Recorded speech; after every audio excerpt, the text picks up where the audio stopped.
And Patricia, welcome. Thank you for joining us here on the Global Thoughts session here. It's a pleasure to have you, and I look forward to hearing your presentation because I've been in Havana. I've lived there for a few years, and I certainly know University of Havana, but the art and Cuba's approach to sustainability is very unique, and it's very badly needed, obviously, in this day and age. So, with that being said, Patricia, welcome. Thank you very much for joining us. Thank you for having me here, Tom. I am very pleased to have been invited to this talk, especially because I think that it is very important to promote sustainable development, and mainly in countries that are still developing, like Cuba. And I would be glad to share some of my opinions and thoughts about the approaches of sustainable development here in the island. Mainly, I want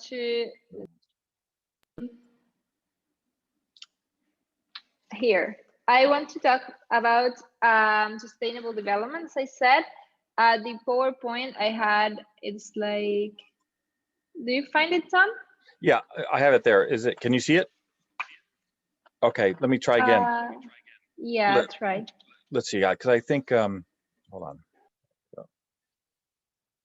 Okay, you co-host, so you should be able to use it, but because I gave you co-host capabilities, but let me, let's see if we can try this again. Yeah. Let's see, how about this? Let's see if this works. Can you see this now? Or still no? No, but it's okay. I can do it without it. I can show it here in my computer. No, keep talking. It's I don't know why this isn't coming, but deliver your presentation. I'll work on the technological problem. Okay. Well, I was talking about sustainable development. I think the first thing we have to know is what is sustainable development. I was going to talk mainly about social development, but I realized that sustainable development is a concept that goes further, because social development just implies just implies the social and economical part. The sustainable development also has the environmental and cultural parts of development, which are, for me, very important for the development in general in Cuba and everywhere. I think that if you could slide the presentation, Tom, please. Sure.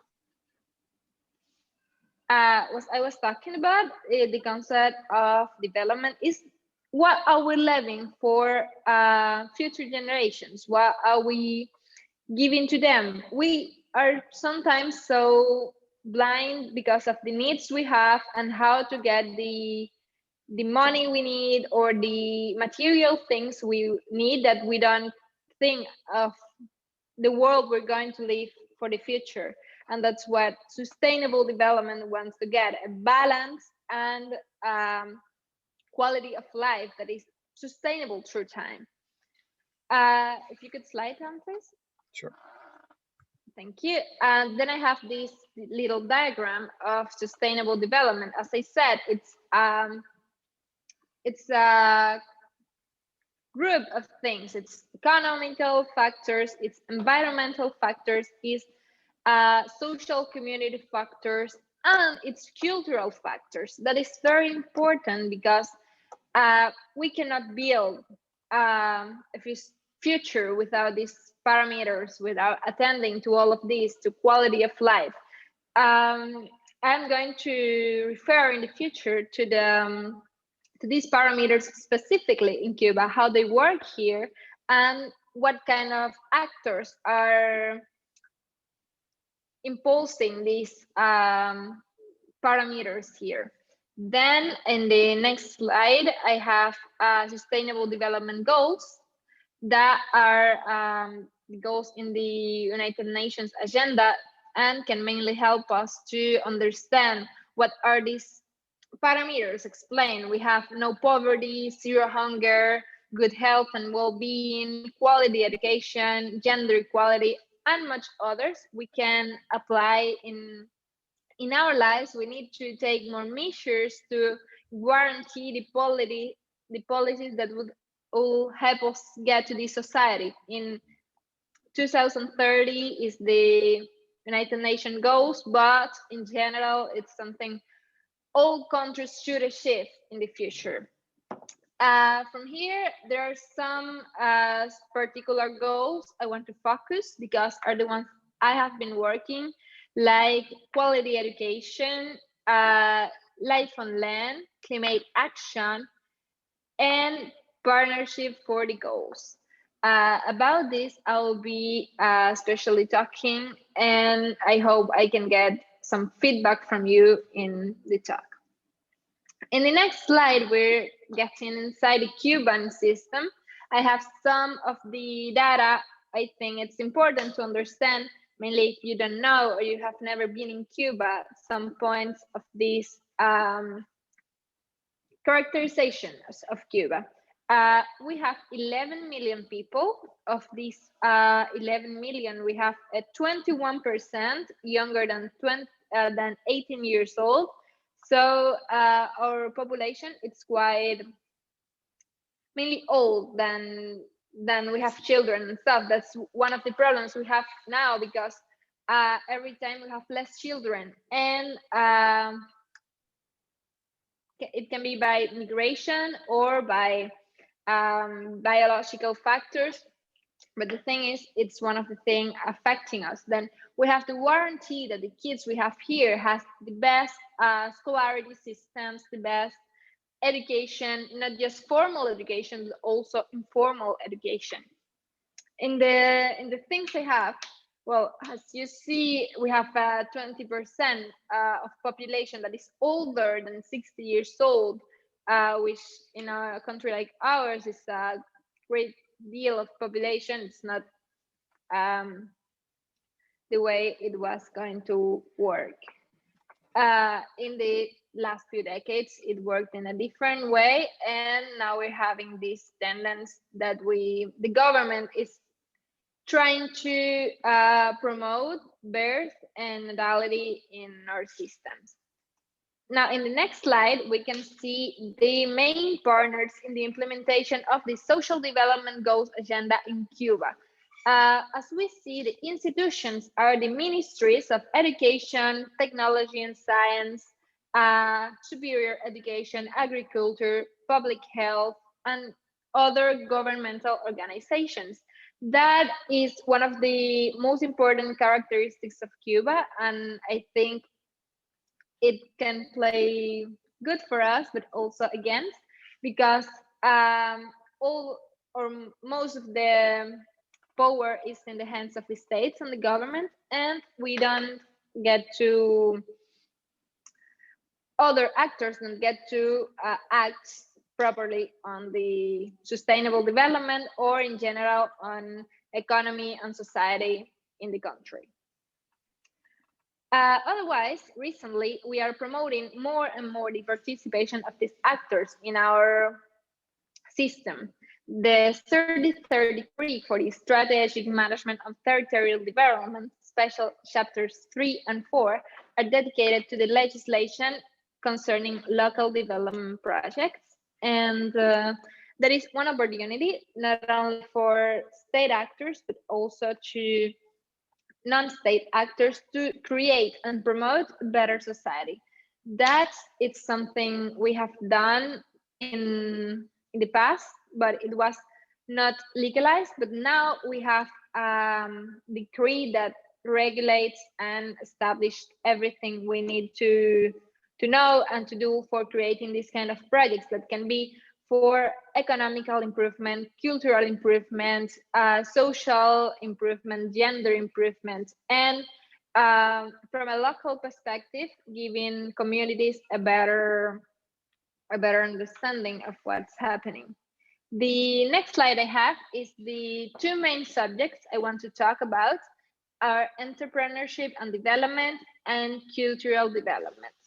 I think in Cuba, entrepreneurship has a very great deal of importance in the constitution of society, because we don't have solid structures of marketing or in commerce in general, and the internal commerce in Cuba is what is getting the main power for Cubans to get food, to get medicines, to get um, agricultural products, and all of that is coming from entrepreneurs. Entrepreneurs are the base of a great deal of our society.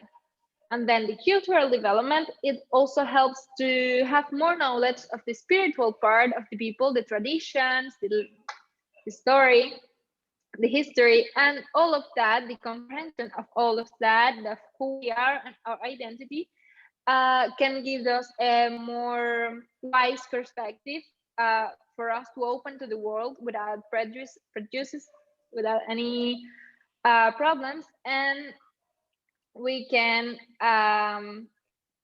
be more open that we have been so far. That is what is happening. What's happening since President Obama started in government, where he came to Cuba and he started to open the relationships, open the American tourism in Cuba, and the relations were flooding, not only with the United States, but the whole world was starting to look at Cuba in a different way.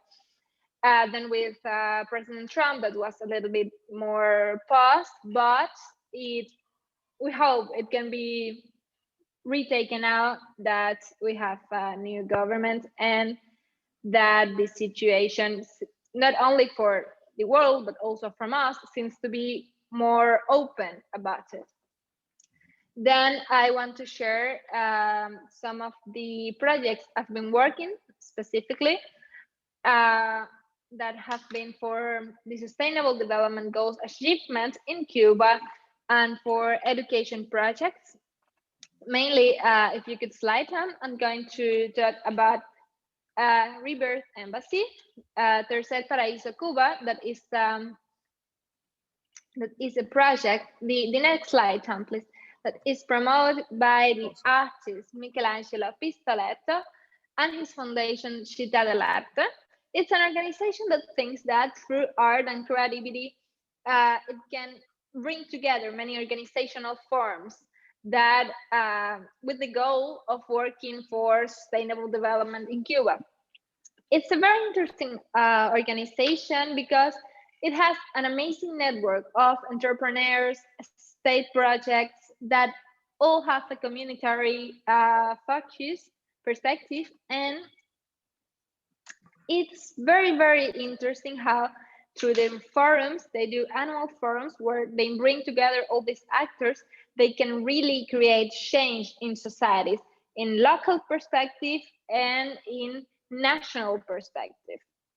They import theories and forms of doing from other countries to here and adapt it to our situation. That is very important, I think, because we need to adapt us to what's happening in the world, always attending to what we have and what we are.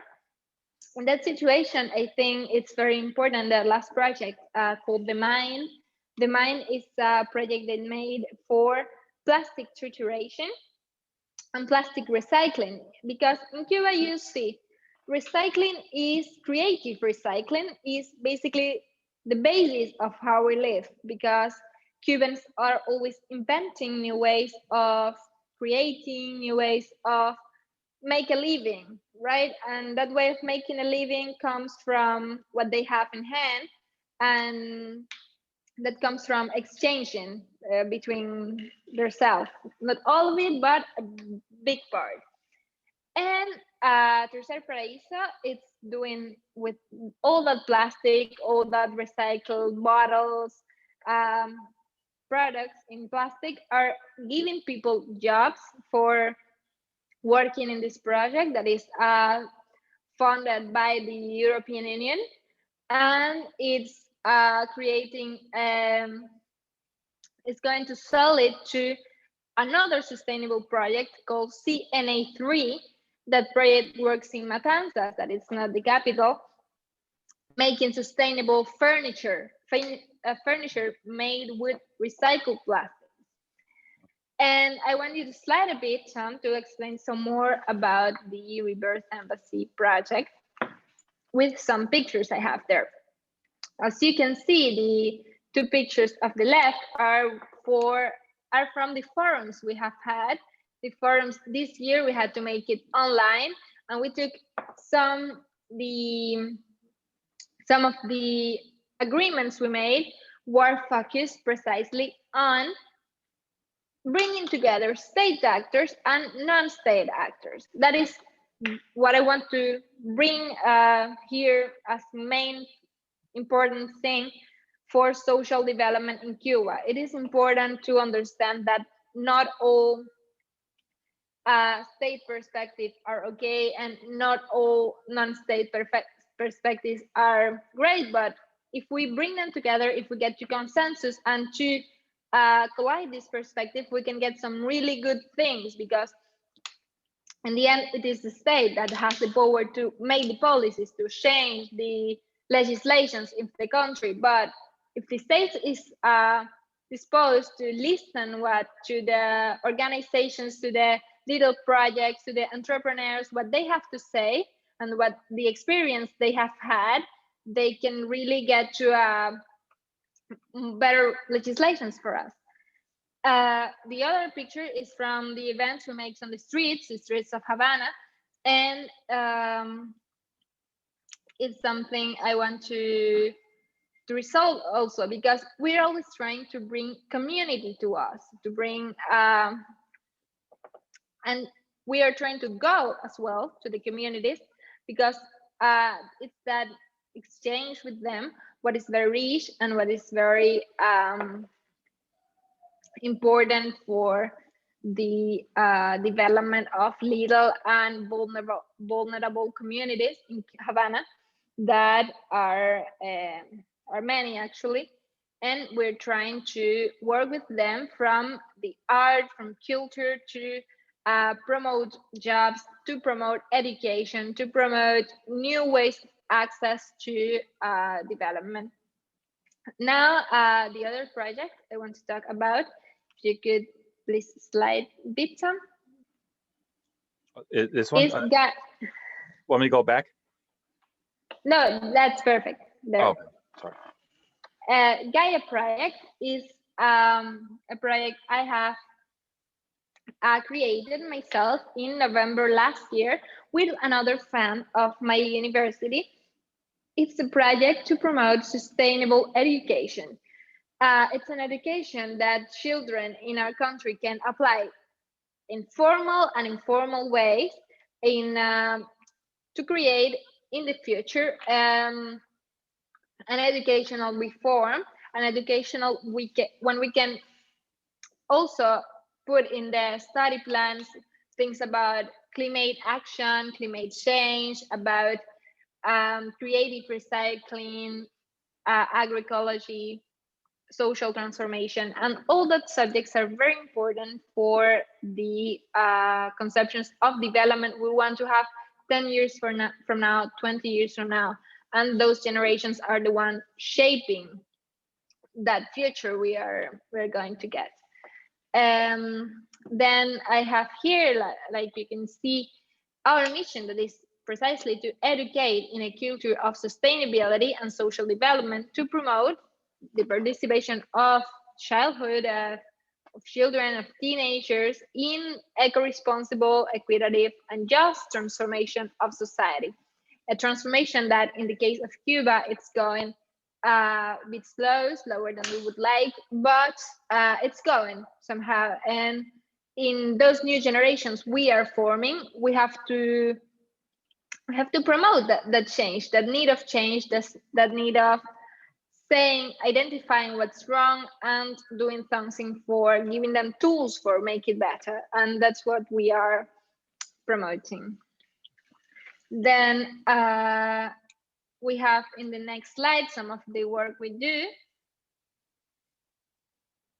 there it is. It's like we work in a primary school, elemental school with fourth grade children, and we work with them in workshops about human rights, about art for transformation, about eco-diversity, about climate action, and all of that. We try to bring it together in the end of our workshops in a way that they can use it in their everyday life, the way that they can bring all those knowledge together to create one thing, to create something that will be beneficial not only for them but for society where they live in, for the teachers, for the school, and all of that they can develop in their own school. We try to do not only indoor activities, mainly outdoors. When we schools were open here, now they are back to be closed, but when they were open in January and in December and November, we were doing these workshops, and these workshops were very enriching because the children that had been all the time at home because of the coronavirus, they were all wearing their masks. They were a little bit cautious at the beginning of how to interact with other people, but while they were learning, and while they were getting information that with all the precautions they will not get sick and they will still be able to have interpersonal relations, that was very, very enriching for them. In the outdoor activities we make, we always try to, now we cannot have contact, physical contact, but to create a social contact, and that contact can come from they sharing their ideas, their life experiences, all that they have pass through the COVID experience, and it's very, very important experience for them, and also for me as an university student that want to focus on educational, cultural, and sustainable education in the future. The next picture is one when we are, me and my colleague, we have shared with all the students during our human rights workshop. I remember that when we were there, our main goal was to make them know that what makes them unique, it's very important, but also what makes them a group is very important, and how being part of a community and working for that community, the volunteer, the service you can give to others, is also a way of loving yourself, loving your family, loving your space where you live. And I think there's a long path still to go in Cuba for development. I think there are many things to solve, to figure out. There are many things that we don't have yet. We still have problems to have the quality of life we need to guarantee to every citizen, to every human being. But we look forward with hope in the future to have better access to all of that, to create the institutions, the policies, and what is bringing us closer to that sustainable development we want to get, that agenda we want to promote, and the social interactions we want to have in the future, the freedom we want to get for people to speak of what they want to speak, and for people to have all their needs covered in at least the basic things. And we are working for that, and I think we can achieve it with all the mechanisms and the promotion we are making. And in the last slide, Tom, we have I said that we have still that path to travel in the institutional, not institutional legislations and strategies to achieve a more sustainable country. But we are one of the countries in the end leading the sustainable practices in the Caribbean and Latin America. So we want to promote this for being better, and we want to work with all the states of Latin America to improve ourselves in communion with the experiences of all our practices. Thank you. All the reference I've given are in the United Nations reports in Cuba, and you can consult them there. If you have any questions or want to talk about it, I'll be very glad to answer whatever you want to know. Thank you very much, Patricia. That was a wonderful presentation. I really like the work that you're doing, especially the Gaia Project, and of course Tercer Paraíso. I guess I'll turn. I don't have any questions off the top of my head. Kathy, Janine, do you have any questions? Maybe.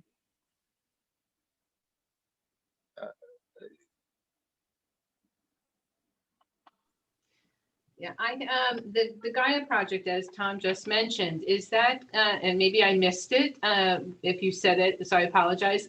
Is that going to be, that's an ongoing project that you'll continue to work on with your colleague? Yes, we are actually doing this project. Schools are now closed, so we cannot perform in schools. That was the place we used for it, but we are readapting, we are creating online workshops for children to work in communion with their parents, because we cannot, unfortunately, make these kind of talks with children because not everyone has the access to the internet, and we cannot explain ourselves, but we can create programs so their own families can approach these concepts and these workshops to them and work together, build better relationships between the children and their families, and also promoting this sustainable education we want to achieve. But we are wanting to retake the project in physical spaces as soon as schools are reopened, or other cultural spaces that we can call to workshops there. I have another question. Thank you for your presentation. First of all, it was interesting. I'm very interested in the Gaia Project. I actually work with children too. My background is I'm an architect, but I teach architecture art to 4th and 5th graders. So that exact same grade level that you're talking about. I found it interesting because I didn't really think about the fact that many schools probably do not talk about recycling and sustainability. My daughter is now college graduate, went through school with sustainability being part of their program throughout like many grade levels. So I guess I'm assuming, because you have this project, that, for instance, in the science classes at schools, they're not teaching these kinds of concepts. Is that true? Yeah, in schools they have still a little bit old educational programs. They haven't been renewing those concepts in order to put what we know now about recycling, about the climate situation. And what we want to do is to promote the inclusion of those subjects in the scholars, in the school programs. But for instance, we are making the programs ourselves. We are promoting this education, and we are promoting recycling. But as I said, recycling here in Cuba is something that all Cubans do in a way or another, or Cubans take what they already have to make new things, to give them a second life, a second use. There's a huge movement of secondhand clothes, of secondhand cars, secondhand everything is secondhand here in Cuba, because it's very difficult to get new things in our territory. It's very difficult to import the materials, the the things we need for life, so we create our own from what we already have. So what we want to do is to promote that creation is the more sustainable we can, and that creation is the more respectful to environment as it should be. I do have to say, having lived in Cuba, I've always been amazed at how creative Cubans can get. One of the things I always like seeing this, and Janine, you'll see this when you visit Cuba in January, is a Cuban will take a regular bike and take the motor from one of those chainsaws, put it onto the bike and make it into an engine, and then that's how he or she gets along on the bike with a motor made in that fashion. It really is. It's amazing. It's amazing to see. I mean, that's always impressed me about Cubans, is just that creative spark. And I'm going to date myself by saying it's as they say, it's a MacGyverism. If you know that TV show MacGyver, where he always invents something and creates something out of nothing, that really is a perfect description of Cubans. Yeah. Piggybacking though on your project, so is your project with the workshops considered part of the school day, or is it like after school? In our system, sort of special teachers come in, and sometimes they're part of the program, normal program, but other times it's sort of additional. Well, they have a moment of their schedule which is focused, and they call it machine time. But machine time is a time where several workshops can be done, and there is when we do our workshops. It's usually in the afternoons, where we do them after all the other classes, but it still is part of their schedule of school, because in Cuba we don't have we have lack of teachers sometimes at schools, and children, they look for ways of keeping children learning new things, and these workshops are one of those ways to still make them learn new things while they're at school.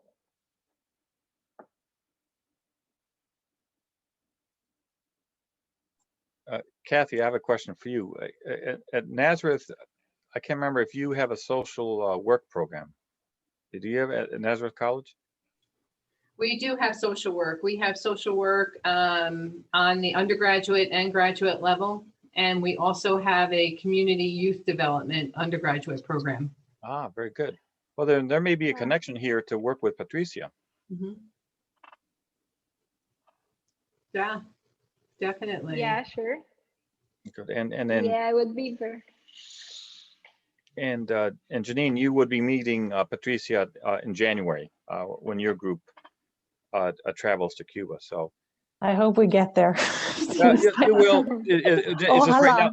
It's just right now. It's just they have no flights yet announced going to Cuba. So we'll have to see. But but we will get there. That's the thing. And yeah, and then as an architect, I think you certainly would like to see Havana, especially old Havana. There's a beautiful architecture there. I know this. Exciting. I think Patricia may not talk to me after this when I say this, but one of my favorite buildings is the Russian embassy in Miramar. Some people think it's very. Some people think it's ugly, but I thought it's impressive. Yeah, it's modern architecture here in Cuba. It's one of the main projects done after the revolution, and it's still one of the proofs that even in the revolutionary times we create all this modern work. We were a l'avant-garde of what was happening here in the world, in Latin America. It is very good, and and again, something else that I will be showing you, Janine, in Cuba, and Patricia, I don't know if you know about this, but it's the monument that was made to what's his name now, Jose Miguel Perez, I think, a president of Cuba back, who oversaw the massacre in 1912 of 3,000 Afro-Cubans, and after he died, people built this really beautiful architectural masterpiece in a ancient Greco style. It is beautiful, but now people in the hip hop community, and the Cuban hip hop community, are saying, look, you need to tear it down because this represents something horrific and is part of our past. And so this is very similar to what's happening in the States with the Confederacy movement. And, you know, I've always argued, and this is a topic for another day, but I've always said, you know, with Confederacy statues, it's a shame that you're moving them out, because I think you can turn those type of things into a learning, an educational tool. You know, people can learn by looking at these things. But I don't think I'd be too popular if I said that outside of this room. So we'll just have to keep this between the five of us. But I really think you can never assume that everyone knows how to read and write. And that's why I think the power of a statue, or in your case, Janine, architecture, can really be a really good educational tool. But but right now it's too politically charged in the States to really even bring that argument, which is too bad. But that's why I like what Patricia is doing with the youth. I think that's a wonderful idea, and I wish we saw more of that here in this country. Patricia, I have a question for you. How many students, I mean, it seems like a huge project and such a good one, but how many students are you able to reach? How many grade levels, I guess I should ask that way. Well, so far, we are a really new project. We started in November. We have actually worked with primary school students, like from 2nd grade to 6th grade. But we are also planning that we can do these workshops with teenagers, with people in high school, and we are wanting to do it to everyone that is interested, even to, if we had the opportunity in the future to work with people in adults, and it can raise awareness about these subjects for them too.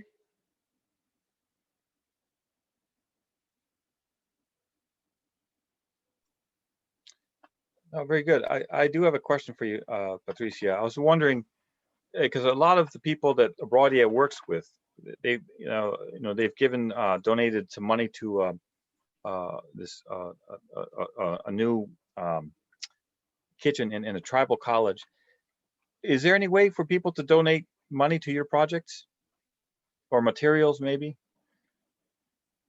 Well, materials is much easier because it doesn't need to go through the government's filter, and Right. you can more easily get access to them. You don't need to have those kind of political or economical issues. But the money now with the social local development projects, we have the opportunity, and that's recently, like 1 month ago, that came out. We can get funds from other people, foreigners, to participate in local development projects in Cuba. But the regulations about that are still coming out, because it's something that was a month ago approved. So it's very, very, very new. Okay, that's good. Good. What materials could you really use? Could people donate? Well, educational materials, mostly, like everything we can use, from painting, pencils, erasers, paper, other educational materials, whatever children could use as learning to learn, and what they do. Okay, good. That's good. It's good to know. Good. Yeah. Let's see. Anything else, Kathy, Janine? Okay. Well, Patricia, thank you so much for your time, and thank you for this wonderful presentation. And I'm already thinking now we can work different ways. We can work with you and your organizations. Like I said, the Gaia Project really caught my attention. So we'll be talking a little bit more about that. And I hope, Kathy, you and Janine, maybe you can work with Patricia down the road. I think there's a lot of potential. There's a lot of synergy here. Thank you for inviting us, and thank you for the presentation, Patricia. Yes, thanks so much. Thank you. I hope we can continue to see each other and collaborate in the future. Yeah.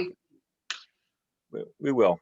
So again, thank you, Kathy. It was great seeing you again. Nice to meet you, Janine, and hopefully I'll see you in January in Cuba.